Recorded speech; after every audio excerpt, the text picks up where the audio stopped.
Now we are going to study unit 1 part second of chemistry.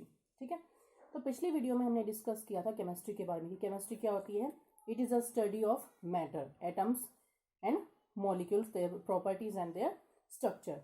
तो atoms, molecules जो कि matter में यही आते हैं. मैटर जो है वो एटम से ही बना होता है. कोई भी मैटर हुआ जो चीज़ विजिबल है उसको हम मैटर कहते हैं. Which has mass and which occupies space. तो ये हमने पिछली वीडियो में डिस्कस किया था. तो उसकी स्टडी को केमिस्ट्री कहा जाता है. ठीक है, अब हम इसकी क्लासिफिकेशन करते हैं आगे. तो मैटर को हम दो चीज़ों में या दो पार्ट्स में क्लासिफाई करते हैं. First is physical classification, second is chemical classification. Physical classification 3 states है. ठीक है, यानी कि स्टेट, यानी कि जो मैटर होगा वो 3 स्टेट्स में अवेलेबल होगा: सॉलिड्स, लिक्विड एंड गैसेस. तो हम सॉलिड्स की बात करते हैं.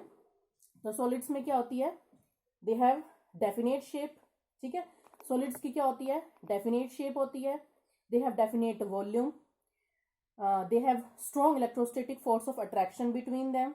दे have less intermolecular space between them. और they can not flow and they compress a little. थोड़े ही कंप्रेस होते हैं. ठीक है, लेकिन ये नहीं है कि कंप्रेस ही नहीं होते हैं. फॉर एग्जाम्पल हम सोफा सेट लेते हैं. तो सोफा क्या है? वैसे तो सॉलिड है, लेकिन जब हम उसको कंप्रेस करते हैं तो काफी कंप्रेस हो जाता है. क्यों? क्योंकि उसके अंदर क्या फिल होती है? एयर फिल होती है, हवा भरी होती है. ठीक है, तो ये सारी प्रॉपर्टीज हैं सॉलिड्स की. अब है लिक्विड्स. तो लिक्विड्स क्या होती हैं? दे have definite volume but not definite shape. They acquire the shape of the container in which they kept. जिस कंटेनर में इनको रखा जाता है, लिक्विड्स को या गैसेस को, ये उसी की शेप ले लेती हैं. ठीक है, नेक्स्ट दे कैन फ्लो. ये फ्लो कर सकती हैं. कंप्रेसिबिलिटी इनकी सॉलिड से थोड़ी सी ज्यादा है. ठीक है, एटॉमिक फोर्स ऑफ अट्रैक्शन इनमें कम है क्योंकि पार्टिकल्स क्या होते हैं? थोड़े से दूर दूर होते हैं, अपार्ट फ्रॉम ईच अदर. ठीक है, और लिक्विड्स में इसमें गैसेस में बहुत दूर दूर हो जाते हैं पार्टिकल्स.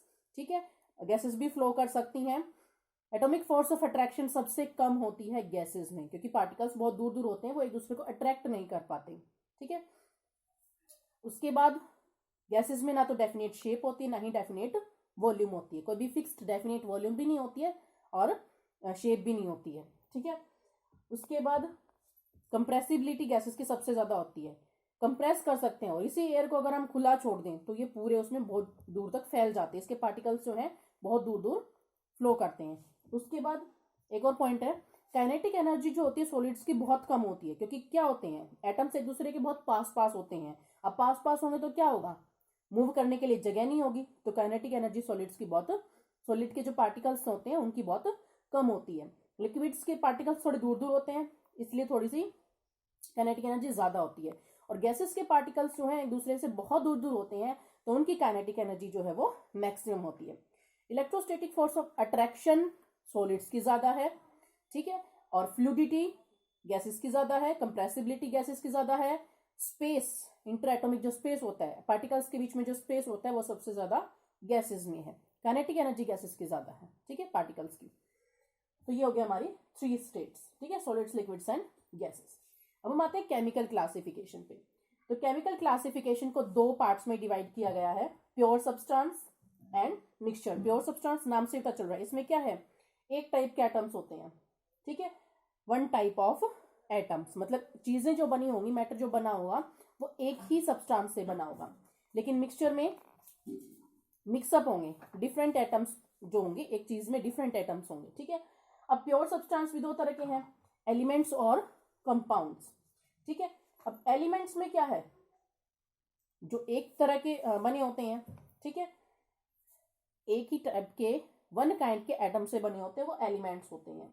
ठीक है, जैसे कि हाइड्रोजन, हीलियम, ठीक है, और सल्फर, ये सारे एलिमेंट्स हैं. एलिमेंट्स को भी हम 3 कैटेगरीज में डिवाइड करते हैं: metal, non metals and metalloids. तो मेटल्स आपको पता है क्या होते हैं? Metals are those which lose electrons. They are electropositive in nature. They are hard, they are lustrous, they are ductile, they are malleable, they are sonorous.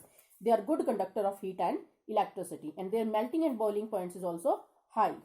तो ये थे हमारे metals. ठीक है, non metals, they are soft except diamond. कुछ exceptional cases तो हर एक में है, ठीक है। और वो सॉलिड स्टेट में पाए जाते थे मेटल्स। नॉन मेटल्स जो हैं वो ऑलमोस्ट तीनों स्टेट्स में पाए जाते हैं। नॉन मेटल्स नॉन लस्ट्रस होते हैं, नॉन सोरोनस होते हैं, नॉन डक्टाइल होते हैं, नॉन मेलिएबल होते हैं, ठीक है, और नॉन लस्ट्रस होते हैं एक्सेप्ट आयोडीन। आयोडीन को छोड़कर, आयोडीन लस्ट्रस होता है, चमकीला होता है, लेकिन बाकी सारे नॉन मेटल्स जो हैं वो नॉन लस्ट्रस होते हैं, चमकीले नहीं होते। मेटल्स आपने देखा होगा, एल्यूमिनियम, आयरन, कॉपर, ये लस्ट्रस होते हैं, सिल्वर, चांदी चमकते हैं, ठीक है। और मेटल्स जो है वो सॉलिड स्टेट में पाए जाते हैं एक्सेप्ट मरकरी। मरकरी जो है वो लिक्विड स्टेट में पाई जाती है। और नॉन मेटल्स में जो ब्रोमाइन है वो लिक्विड स्टेट में पाई जाती है, ठीक है। एग्जांपल्स क्या है मेटल के? Aluminium, iron, copper, silver, gold, ये मेटल्स हैं। नॉन मेटल्स में कार्बन, सल्फर, क्लोरीन, हाइड्रोजन, ये क्या है? नॉन मेटल्स में आते हैं, ठीक है। मेटलॉइड्स क्या होते हैं? Which acquire the properties of both metals and non metals. इनमें दोनों की प्रॉपर्टी होती है, मेटल्स की भी और नॉन मेटल्स की भी, ठीक है। जैसे सिलिकॉन हो गया, ब्रोमाइन हो गया, ठीक है। तो मेटलॉइड्स ये सब आप 10th में पढ़ चुके हो, ठीक है। अब हम डिस्कस करते हैं कंपाउंड्स को। तो कंपाउंड्स में क्या होते हैं? वैसे तो डिफरेंट टाइप के एटम्स होते हैं, लेकिन वो प्योर होते हैं। कंपाउंड जैसे H2O, ठीक है, NaCl, तो ये क्या है? हमारे कंपाउंड्स हैं।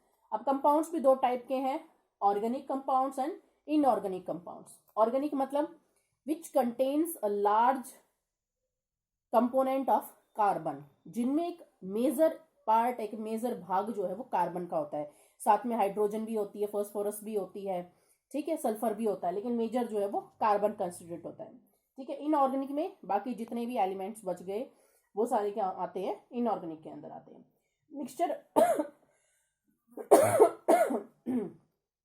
ये जो है एलिमेंट्स वो सारे होमोजीनियस होंगे, हम डिस्कस करेंगे होमोजीनियस। तो मिक्सचर जो है वो दो टाइप का है, homogeneous mixtures and heterogeneous mixtures. तो होमोजीनियस कौन से होते हैं? Which have uniform composition through out the mass, मतलब जिनका यूनिफॉर्म कंपोजिशन होता है, पूरा समान कंपोजिशन होता है पूरे मास में, पूरी तरीके से डिजोल्व हो जाते हैं, घुल जाते हैं। फॉर एग्जाम्पल सॉल्यूशन, जितने भी सॉल्यूशंस होते हैं वो सारे होमोजीनियस होते हैं। जैसे solution of salt and water, या solution of salt and sugar. पानी या नमक जो है पानी में पूरी तरीके से घुल जाता है, ये अलग से दिखाई नहीं देता कि यहाँ पे नमक है, यहाँ पे नमक है। एक सोल्यूबिलिटी होती है हर चीज की, अपने में डिजोल्व करने की एक क्षमता होती है। अगर आप उसके बाद और डालते रहोगे तो वो डिजोल्व नहीं होगा, लेकिन अंडर सोल्यूबिलिटी जो है वो पूरी तरीके से डिजोल्व हो जाएगा, पूरा वो घुल जाएगा, ठीक है। और हेट्रोजीनियस क्या होते हैं? जो यूनिफॉर्म कंपोजिशन नहीं होते हैं थ्रू आउट द मास, ठीक है, पूरी तरीके से घुलते नहीं है, अलग से दिखाई देते हैं। इसके एग्जांपल्स क्या है? सॉल्यूशन और कोलाइडल, ठीक है। जैसे मिल्क हो गया, पेंट हो गया, ये हेट्रोजीनियस मिक्सचर्स हैं। और शुगर और या लेमनॉइड जो है वो होमोजीनियस है, ठीक है। तो ये थी हमारी क्लासिफिकेशन, ठीक है स्टूडेंट्स। आपको जो है जितने भी ये बताए गए हैं इनको अलग अलग भी जो है वो राइट डाउन करना है, ठीक है। Thank you.